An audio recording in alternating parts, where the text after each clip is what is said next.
Hey guys, welcome back to World of Tanks. My name is Bruce and today I want to offer tips and tricks to win an intensive fight in which you fight against multiple opponents. Let's go.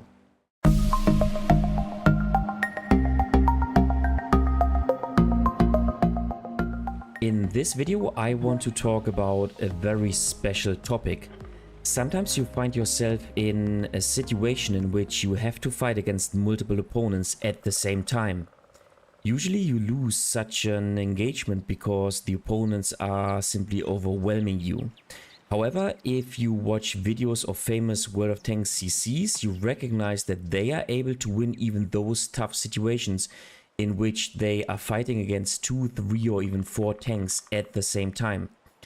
Now, this is because they apply some tips and tricks, and that is what I want to talk about in this video. So, how can you win an intensive fight? How can you prepare yourself so that you put yourself into a favorable situation, even against multiple opponents that are attacking you at the same time? Let's find out with some gameplay. Okay, first game, we play the Centurion 7-1 in a tier 10 matchup. And the first thing we need to talk about is, where do you want to play? Well, in my opinion, there are two possibilities. The first one is you can play where the majority of your team plays. And while this is always a good solution, there is, because you have support of your team, there is one problem with this answer and with this strategy, and that is that sometimes your team does not go to the what I call strategic position on the map, so it does not play the position which is important in order to win the game. Now on this map, as you might know if you have seen my previous videos, I believe it is super important to win the northern flank of the map. So, and furthermore, I should say, this is where I can play hull down with the Centurion 7-1, which brings me to another point. Of course, you do want to play your tank to its strength. So if you have a tank like the Centurion 7-1, a tank which needs to be played hull down to exploit its strength, you want to go to such a position and you want to play hull down. And the combination of this strategic position plus the fact that I want to play hull down brings me to this side of the map, so that I want to go to this position. And due to the fact that you sometimes want to play the strategic position rather than to play where the majority of your teammates are playing, you might find yourself in an unfavorable situation, just like we do in this situation. The adversary team is making pressure, and now we are in such a situation in which we are under pressure and in which we need to defend ourselves as good as we can.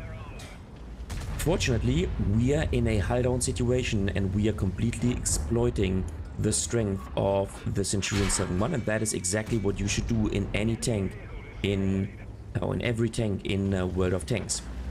Now, I made a couple of videos which could help you out and which are basically linked to this topic. One of which is this video right here. It is called How to Win a 1v Many Situation, and in my opinion you should watch this video first, because we go before we dive deeper into this topic in this video here. So feel free to check this one out. Then I also made a couple of videos about when it is time to retreat, because this topic is also very important, and as long as you have the chance of retreating, you should do this. This video right here, it's called When to Retreat, offers you a guide on how to see when it is time to retreat. I also made this video here, it's called When is the Right Time to Retreat, which covers basically the same topic, and once again it is super important to understand when it is time to retreat. And finally, I made this video right here, it's called Do Not Push, and it also offers tips and tricks when it is not the time to push. Alright, let's go back to this game. So as you can see, what we did is we applied the first tip, which is, once again, to play in a position where you can exploit the strength of your tank. And that is exactly what we do right here alongside with the E100. We're simply trying to hold this flank, and we are basically playing hull down and only, at least for the most part, showing the turret of the Centurion 7-1. Now the E50M is making an aggressive push, however we have 3 tanks. Now we need to fall back. Let's try to, okay, the strike shot did not work, but he's now down to being one-shottable. And so, okay, now this tank is destroyed, the E100, but let's, okay, we also get taken out here. But in the end we made 3.2k damage, and we bought our team on the other side of the map the time that it needed to win the map. And so I think we did an excellent job in this position right here. But let's now dive deeper into the topic and jump into the next game. Alright, so we've already covered that we want to play the tank to its strength, and we also want to go to the strategic position. Now obviously the Centurion Action X that we are playing in this video is basically the same compared to the Centurion 7-1, the tier 9 tank of the British tech tree line, which leads to this tank. And so in my opinion the strategic position on Tundra is the hill in the east, so that's where we want to play, plus it offers us an opportunity to play hull down, so that's where we want to go. So let's see how it goes. Now my tip number 2 is, even if you play your tank to its strength, and even if you end up in a 1v many situation in an intense fight, you still want to frequently take a look at the minimap to basically avoid tunnel vision. That is what you want to do, because for the most part it is necessary. Yes, you want to draw your attention to this intense fight and to the situation where you are fighting against multiple opponents, because it is damn important, of course. But you sometimes want to glance at the minimap to basically see what the adversary tanks are doing. So let's see how it goes in this game. Now I want to go here, as long as our bad chat 25T is alive. Okay, now he's taken out, so we need to fall back further, because we do not want to put ourselves in a crossfire situation where we can take shots from those heavy tanks hiding behind the rock, but then also from the tanks which are on top of the hill, so the adversary bad chat and the other tank which made it on top of the hill. So we want to fall back, and we want to exploit the strength of our tank, which is hull down gameplay, and simply hold this flank. Now once again, it looks like in the previous game, looks like our teammates are pushing on the other side of the map, and so we want to buy our team time to win the majority of the map while we are holding this flank. So let's see, can we take a shot? No, unfortunately we cannot. I wanted to take a shot at the cupola of this tank. So the adversary Griffin has fallen back. This is what I mean with glancing at the minimap.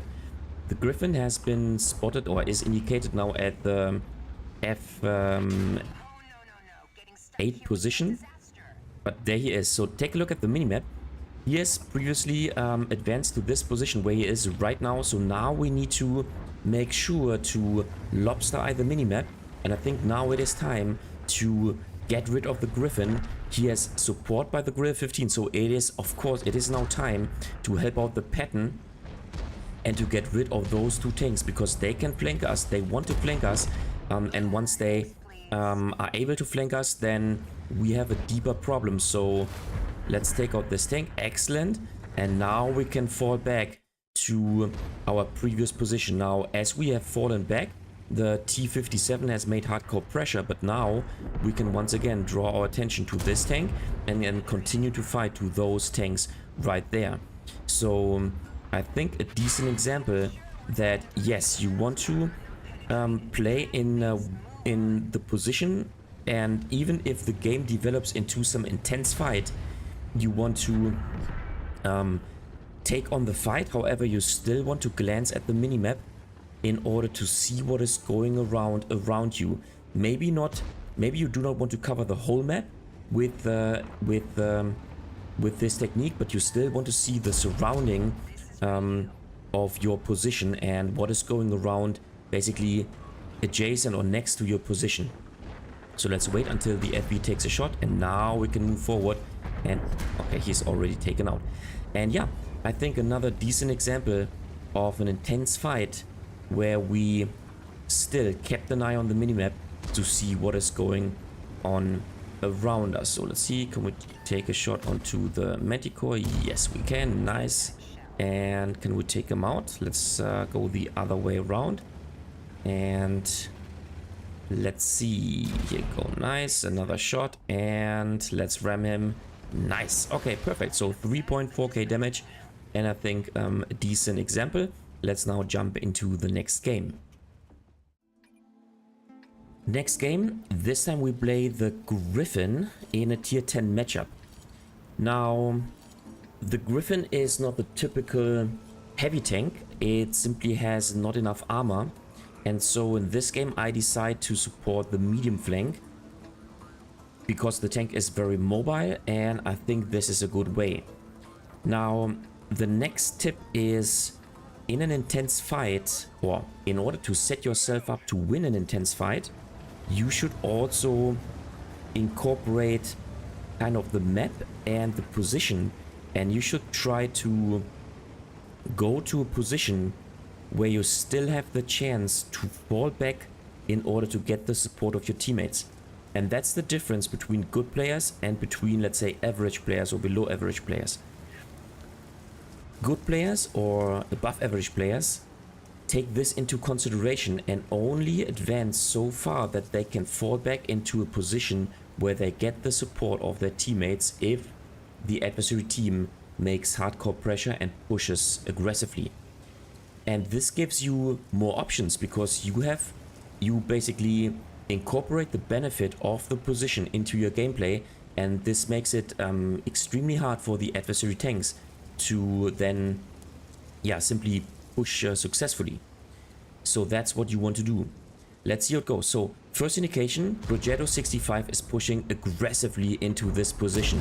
I have a 2-shot autoloader gun, so let's nice track him, but he's now taken out. Excellent. But as you can see, those tanks are pushing aggressively, so instantaneously we need to fall back to this position right here. Of course, there's no time to fall back any further, but now we have the support of the whole Re3 in this position right here, plus we have the support of those tanks in the middle simply because we have fallen back. So let's now reload the gun and play the Griffin as a single shot tank with its phenomenal DPM on its last shell.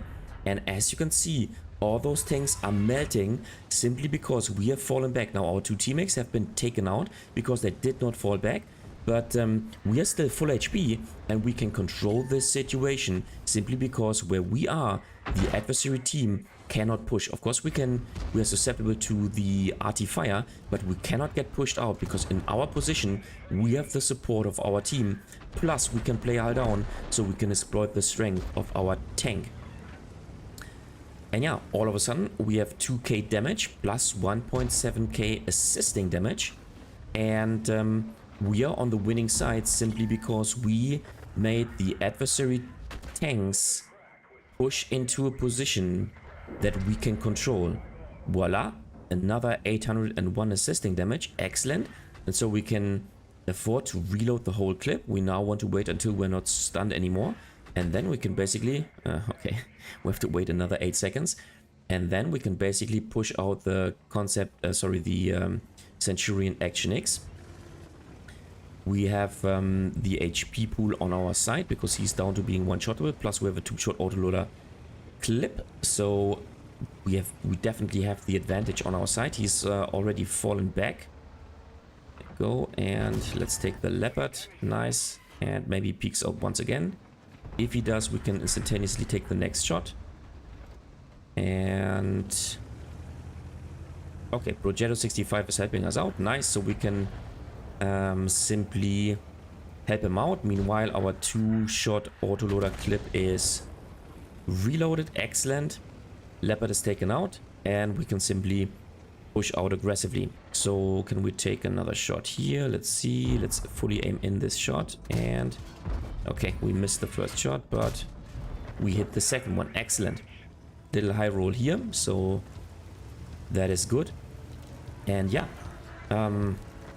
I think this game was a decent example for setting yourself up so that if you end up in an intense fight, then you have the chance to deal with it successfully, because you applied this little tip. But that is not all. There's another thing that you want to incorporate into your gameplay. Once again, rule number 1 is you want to fight where you can exploit the strength of your tank. And you also, if the situation allows, want to fight at the strategic or for the strategic position on the map. Now in this game we played the Jagdpanzer E100 in a tier 10 matchup, and there's another thing we need to incorporate. Well, first of all, in order to fight successfully in this tank, we need to hide the lower plate, which is extremely weak, plus we need to angle this tank. I also made a dedicated video about this tank, which you might want to check out. But of course the Jagdpanzer E100 is a very slow tank, so this means that we should only fight at a position where we can fall back, or we should only fight so far forward that we can fall back. In my opinion, this side of the map is inferior when it comes to fighting for the village in the east compared to the northern spawn. And so, yes, we could advance to the city, but it would mainly depend on the support of the team that we have. Now, on the other hand, it is important to hold this corridor here on the 2-lane, simply because if this corridor is lost, then the team can push into our base.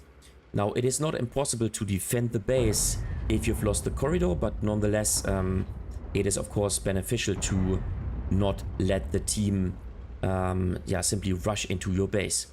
So I want to help out the VZ55 in this situation, and I think if the adversary team notices that there's a Jagdpanzer E100 in this position, then they might drop their game plan to blindly push this valley. Okay, looks like there's nothing going on. So now the question is, do we want to advance to our teammates into the city? And the answer to this question for me is no, I do not want to do this, because not only is there an open corridor on the 4-lane where the Manticore is playing, but the problem is also that this tank is super slow. So rather I maintain in the proximity of the base, and I simply want to aim into those open spots in the city so that I can maybe take a shot onto those tanks and then set up a defense in the base. Looks like our team is falling back, at least the Grill and the Leopard 1, and all the rest of the team is now stuck at the position. They are now taken out, and so it looks like it has been the right decision to not move to and close up or catch up to my teammates, but instead to wait in our base, because now I have the time, or I have the possibility to fall back into a defensive position. So let's see how it goes. So once again, to summarize this video, it is nice shot right here. It is important to only move out so far that you can still set yourself up into a defensive position. This is important, and this is what you want to do if you are playing a very slow tank like the Jagdpanzer E100.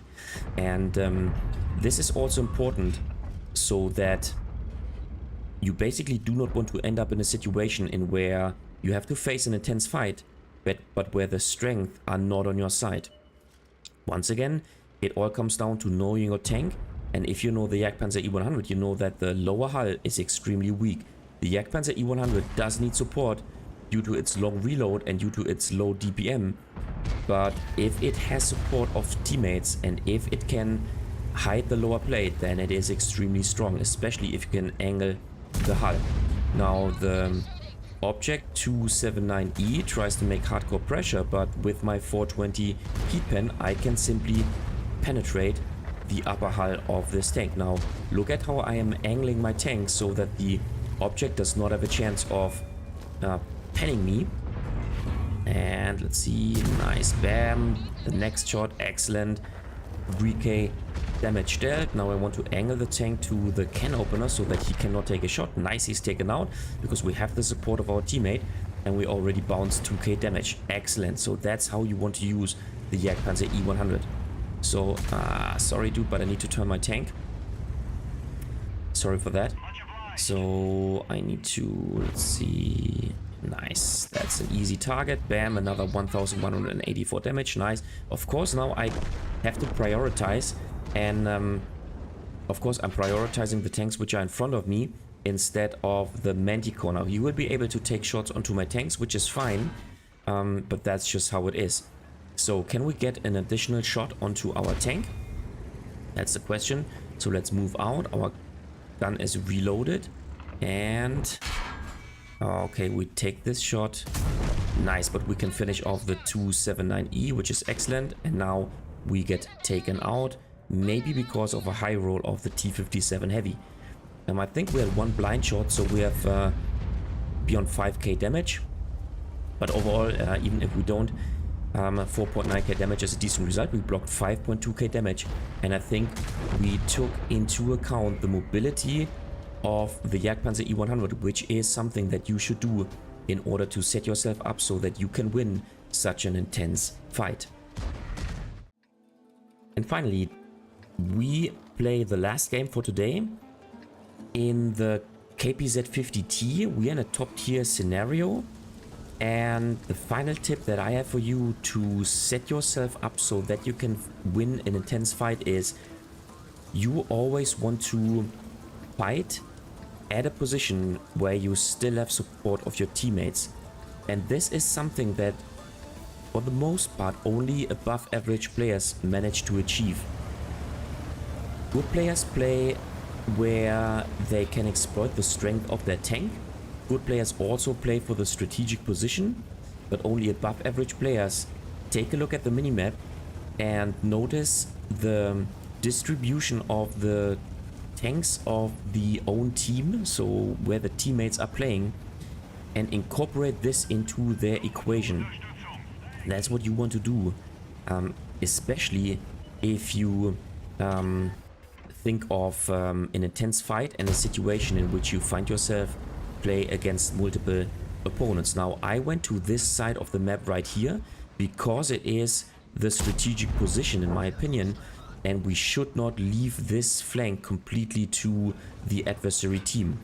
Now I'm in a top tier situation, so my firepower is inferior compared to other tanks, plus I can play hull down in this situation, plus I have the spotting ability to go into this bush and peek out.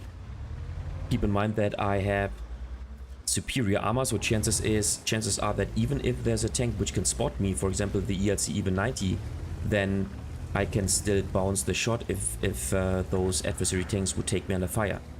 So I only move into this position because I have all those advantages on my side. Now the Blesk is making hardcore pressure, but I do not stay in this position. I rather go a bit more and play a bit more defensively and go to this position right here, because not only can the Vipera support me, I can also get support by the 53 TP in the city and also the IS-22. Now that is why I move into this position, and here I can exploit the strength of my tank, plus I have the support of my teammates, so that is extremely important. And now I'm in an inferior situation in an intense fight because those tanks are making pressure, but I have the support of my teammates, and voila, the first spotting damage because our teammates supported me. So let's see. how it goes. There are 4 tanks. I want to continue in a hull down situation. I block this shot. Excellent. There's the Jiso tank also helping me out. Of course, he does not have the turret armor that I have, so he should fall back actually and conduct second line gameplay. If you want to know more about second line gameplay, then check out the video that I made about the Convey, the tier 9 British TD. And you know what? I want to bait those tanks into moving out further so that I can get the support of my team. I can take out the KV4 with a shot into his cupola. Now the team is those players are making hardcore pressure, but as you can see, unfortunately I bounced the shot onto the Blesk. As you can see, I have the support of my teammate, and so this allows me to win this intense battle. Now in this situation I elected to ram this tank simply because the KPZ 50T actually weighs 50 tons, and so the ramming potential is on my side, and so I could take out the T-54. With this support we managed to hold this flank, and I still have 1000 HP to trade, and I think now it is time to re-push this position. I finally get the support of my team, of my teammate, the Type 68, and so now, as you can see, he does not connect his shot. I should be able to reload my tank, and bam, we can take out this tank. Excellent. So I think a decent example to set yourself up for success. So even if you end up in an intense fight, and I mean you can kind of foresee the situation, at least in this fight right here, because all our teammates, most of our teammates I should say, went to the other side of the map, so chances are that we end up in an inferior situation. In this situation you want to apply all those tips and tricks that I talked about in this video, so that if the situation develops into an intense fight, you are set up for success. And that is what above average players manage to do, so that the adversary team is not able to exploit the number of tanks, the superior number of tanks on this flank, and simply rush through and win the flank. Can we take a sniping shot onto this tank? Let's see. No, but we can track this tank, and all in all we managed to get 2.3k damage and 2.5k assisting damage, and I think once again a decent result. So overall what you want to do is you want to apply those tips, and you want to set yourself up for success, so that if you end up in an intense fight, that you can manage to win this intense battle and hold the flank for your team. Alright guys, that was it for today with the video about winning an intense fight against multiple opponents. What do you think about this topic? Do you manage to maintain the overview in a 1v-many situation? Do you agree with my tips, or do you have a different opinion? Just leave a comment in the comment section down below. And as always, if you liked the video, give it a thumbs up. This really helps out with the YouTube algorithm. If you find this video extremely helpful, then feel free to support me via Super Thanks. This way you can make a one-time donation. You just have to click this button underneath the video. If you adore this channel and you want to consistently support me, then consider subscribing to my channel or become a member, once again with the click of a button underneath the video. Thanks a lot, and I see you next time in another World of Tanks video.